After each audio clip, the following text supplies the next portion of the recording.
आप देख रहे हैं सौगंध टीवी, सौगंध वतन की। ब्रह्मोस्त्र जो मिसाइल वो हमारे लोकसभा के जो मोहनलालगंज लोकसभा है उसका असेंबली सेगमेंट है सरोजिनी नगर, उसमें भटगांव गांव पड़ता है। वहाँ पर जो है वो ज़मीन दे करके उसका भी कार्य शुरू हो गया है ब्रह्मोस्त्र मिसाइल की फैक्ट्री लगने का। जनता ने ये मान लिया पूरी तरीके से, और विपक्ष ने भी मान लिया कि हम मोदी जी को नहीं हटा पाएंगे। इसलिए विपक्ष के पास कोई मुद्दा नहीं है, वो केवल एक ही मुद्दा लेके चलते, मोदी हटाओ मोदी हटाओ। क्यों मोदी हटा जाना चाहते हैं, इसका उनके पास ना कोई तर्क है ना कोई कारण है। नमस्कार, आप देख रहे हैं सौगंध टीवी और मैं हूं आपके साथ आस्था तिवारी। कहते हैं कि राजनीति की अगर गर्मी को जानना हो, उसके मौसम के गलियारों को भांपना हो, तो वहां की रणनीति को समझना बेहद ज़रूरी हो जाता है। और उस दरमियान हमें सांसदों से मिलकर के तमाम चर्चा करनी ज़रूरी हो जाती है। दरअसल हम बात कर रहे हैं कौशल किशोर जी की, जो मोहनलालगंज सीट से सांसद भी हैं और देखा जाए तो केंद्रीय आवास शहरी विकास मंत्री भी हैं। तो आइए चर्चा करते हैं और मौसम राजनीति की वो भांपने की कोशिश करते हैं। सर, सबसे पहले आपका बहुत बहुत स्वागत है हमारे चैनल में। सर, 2024 जो रणनीति पूरी तरीके से तैयार है और प्रधानमंत्री जी ने भी हाल ही में ऐलान किया है कि 10 दिनों के अंदर 430 सांसदों से मुलाकात करेंगे, तो क्या लगता है कि ये एजेंडा कहाँ तक जाएगा? प्रधानमंत्री जी तो सभी सांसदों से मिलते हैं और उनसे बातचीत भी करते हैं और उनकी व्यक्तिगत प्रॉब्लम्स क्या हैं इनके बारे में ज़्यादा जानकारी करने का प्रयास करते हैं। पिछले बार जब हम लोग बुलाया था तो पिछले बार की बैठक में आदरणीय प्रधानमंत्री जी ने सभी लोगों से केवल उनके राजनीति कहाँ से शुरू की, घर में कितने लोग हैं, कौन कौन लोग हैं और कैसे राजनीति में आना हो गया, ये सारी चीज़ों को जो है वो बारीकी से एक पारिवारिक पृष्ठभूमि के बारे में जानना समझना, इस तरीके की जानकारी पे ही केवल बातचीत किया।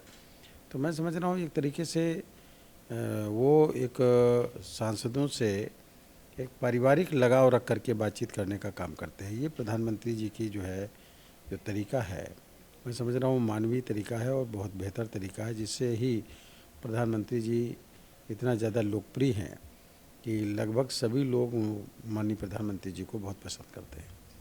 सर, अगर जानने की कोशिश करें और प्रयास करें तो अभी तक अवध क्षेत्र में कितना कुछ काम हो गया है? क्योंकि अक्सर हम लोगों को सुनने में आता है कि बहुत सी सारी चीज़ें ऐसे हैं केवल कागजियों पर रह जाती है। तो मैं आपसे जानना चाहती हूँ, अवध में अब तक आपके क्षेत्र में कितना विकास?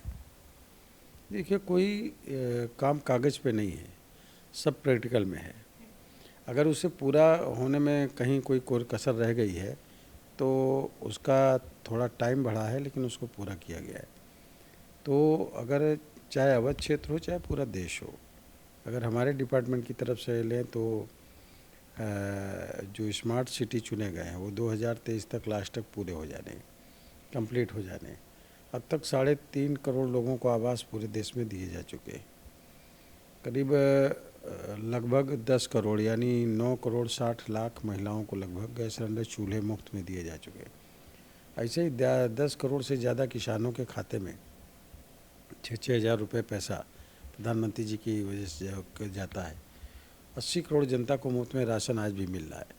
50 करोड़ जनता को मुफ्त में इलाज मिल रहा है। तमाम जनधन योजना के तहत जो लोगों को खाता खुले उनमें भी लोगों को लाभ मिलने का काम हुआ।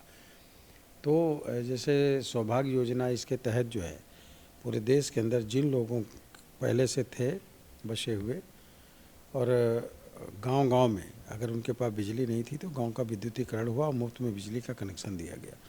तो इतना बड़ा काम प्रधानमंत्री जी ने किया है जो ज़मीन पे दिखाई देता है। इसलिए जनता जो है मोदी जी की ही बात करती है और मोदी जी के नेतृत्व में फिर से एनडीए की सरकार बनाना चाहती है। जिस तरीके से अगर बात की जाए, हाल ही में प्रधानमंत्री जी ने भी तीसरे कार्यकाल की चर्चा करते हुए तीसरी अर्थव्यवस्था की बात की थी। अगर बात की जाए तो आपके क्षेत्र में 2024 में कौन सी चुनौतियां देख रहे हैं? हमारे क्षेत्र में तो मोहनलालगंज में बहुत से काम ऐसे हुए हैं कि करीब करीब सभी गांव सड़कों से जुड़े हुए हैं। एक आदरणीय रक्षा मंत्री माननीय राजनाथ जी के द्वारा एक लखनऊ शहर के, चूँकि वो एमपी हैं, तो लखनऊ शहर पर जो है जनता का ज़्यादा आवागमन का लोड ना पड़े, इसलिए उन्होंने किसान पथ का को बनवाया है जो 104 किलोमीटर का है। वो भी लगभग कंप्लीट होने पे है और कुछ पार्ट रह गया, बाकी शुरू हो गया। तो मगर वो टोटल हमारे मोहनलालगंज लोकसभा में ही आता है। अभी एक सीतापुर हाईवे पे एक ओवरब्रिज का निर्माण हमारे उसमें हुआ।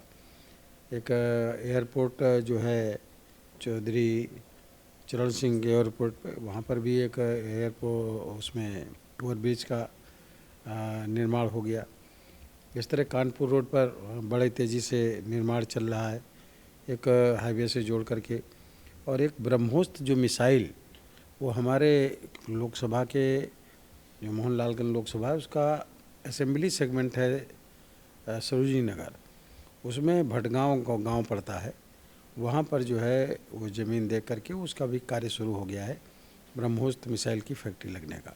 तो डेवलपमेंट के उसमें सभी गांव सड़कों से जुड़े। कभी टेक्सटाइल्स पार्क हमारे लोकसभा का मलिहाबाद विधानसभा क्षेत्र है, वहाँ पर जो है एक अटारी फार्म में जो है वो बन रहा टेक्सटाइल पार्क, जिसमें मतलब लाखों लोगों को रोज़गार मिलेगा, काम मिलेगा। तो बड़ी तेज़ी से काम चल रहा है और जो बहुत से थोड़े बहुत काम शेष बचे हैं उनको पूरा करते जाएंगे।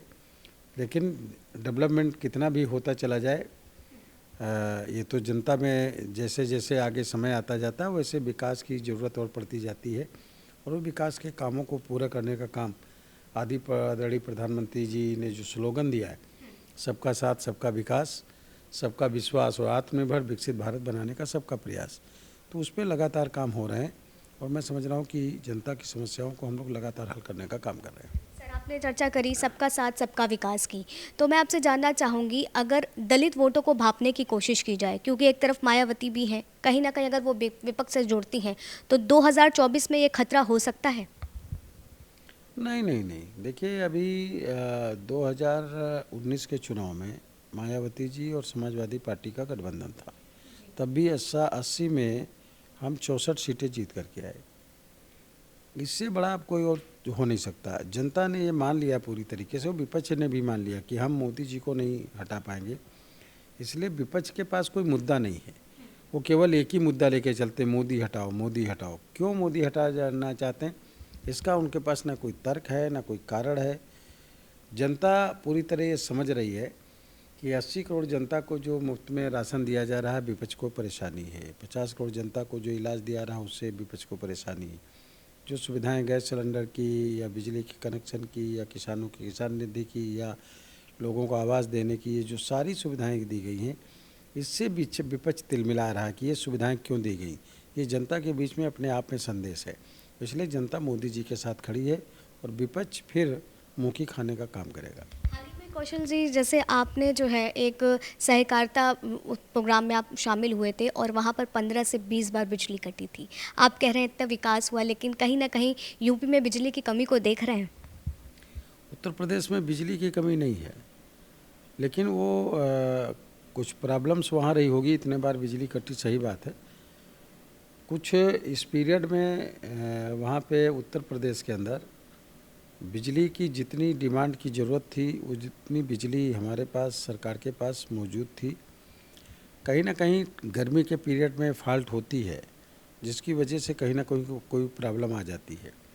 तो ऐसी स्थिति में मालूम हुआ कि कहीं फॉल्ट हुई, कहीं क्या हुआ, या बिजली की डिमांड ज़्यादा बढ़ गई, तो इस तरीके का मामला रहा। बाकी को बिजली की वहाँ प्रॉब्लम्स नहीं है और बिजली समुचित तरीके से दी जा रही है। किसानों को भी अलग से वहाँ पर फीडर दे दिए गए हैं और किसानों को के जो प्राइवेट ट्यूबवेल हैं उन प्राइवेट ट्यूबवेलों को 10 घंटे बिजली अलग से देने का काम कर रही है। आदरणीय प्रधानमंत्री जी ने, आदरणीय अमित शाह जी ने नशा मुक्त भारत अभियान की शुरुआत की है, जिसकी वजह से जो है तय किया कि 2047 तक नशा मुक्त भारत बनेगा विकसित भारत के साथ। देखिए, नशे से वजह से 20 लाख लोग हर साल मर रहे हैं, परिवार के परिवार बर्बाद हो रहे हैं।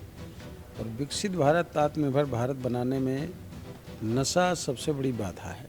आप देख रहे हैं सौगंध टीवी, सौगंध वतन की।